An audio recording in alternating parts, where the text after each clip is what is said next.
اور یہ صورتیں اللہ تعالیٰ کی طرف سے گویا ہم کو بہترین انعام عطا کی گئی ہیں اللہ تعالیٰ کی حفاظت لینے کے لیے. اس لیے ہم کو ان صورتوں کو صبح و شام پڑھنا چاہیے، اس لیے کہ اللہ کے رسول صلی اللہ علیہ وسلم نے ایک صحابی کو 3 دفعہ صبح میں اور 3 دفعہ شام میں پڑھنے کی وصیت کی، اور یہ حدیث ترمذی اور ابو داؤد کی ہے تاکہ وہ محفوظ رہیں ہر قسم کی پریشانیوں سے. جیسا میں نے کہا ہم میں سے ہر ایک چاہتا ہے کہ وہ محفوظ رہے، تو یہ نادانی ہوگی کہ ہم اتنا بہترین فارمولا جو کہ ہم کو اللہ تعالیٰ کی طرف سے سکھایا گیا ہے اس کو نہ پڑھتے ہوئے اس سے محروم رہیں.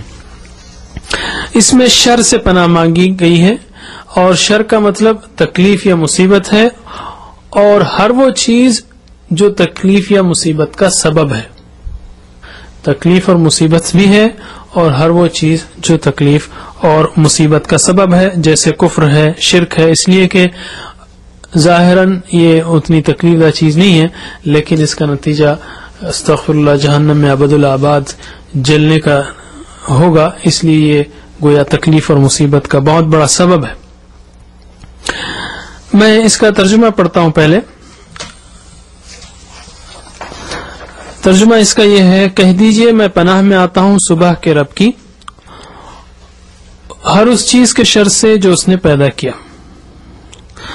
اور اندھیرے کے شر سے جب وہ چھا جائے، اور گیہوں میں پھونکے مارنے والیوں کے شر سے، اور حسد کرنے والے کے شر سے جب وہ حسد کرے.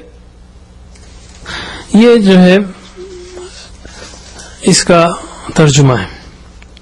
اب اس کی مختصر جو اسباق ہیں اس کے نتیجے میں جو ہم کو ملتے ہیں اس کی طرف میں کچھ روشنی ڈالنے کی کوشش کروں گا. کہ پہلی آیت میں کہا گیا قل اعوذ برب الفلق، قل یعنی کہہ دیجئے، اعوذ میں پناہ میں آتا ہوں، بربی رب کی، الفلق صبح کے. تو یہاں پر اللہ تعالیٰ کی ایک صفت کا حوالہ دیا گیا ہے صبح کے رب کی، اور اس کی پناہ میں آتا ہوں. اس کے بعد جو دوسرا جملہ ہے من شر ما خلق، من یعنی سے، ریفرنس کیا ہے ہمارا؟ من الشیطان، شیطان سے، الرجیم اللہ کی پناہ شیطان سے. یہاں پہ من شر، شر سے، ما جو، خلق پیدا کیا، شر سے اس چیز کے جو اس نے پیدا کیا. یہ بہت اہم ڈسٹنکشن ہے.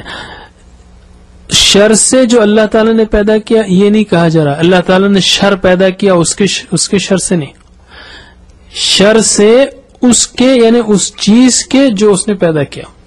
یعنی اللہ تعالیٰ نے مثلا انسانوں کو اپنی مصلحت کے لیے، اچھے کام کے لیے پیدا کیا ہے، عبادت کے لیے پیدا کیا ہے، مگر کیا کہیے کہ یہ انسان کبھی شر بھی کرتا ہے، فساد کرتا ہے. تو اب ہم مخلوق کے شر سے پناہ مانگ رہے ہیں. جو بھی چیزیں اللہ تعالیٰ نے پیدا کی ہیں اس کے شر سے ہم پناہ مانگ رہے ہیں، نہ کہ اللہ تعالیٰ کے پیدا کیے ہوئے شر سے. سمجھ رہے نا؟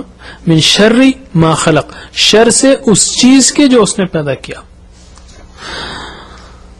یہاں پر تو جنرل سٹیٹمنٹ آ جاتا ہے، لیکن اس کے آگے جو ہے 3 شر کا خاص طور پہ ذکر کیا گیا ہے.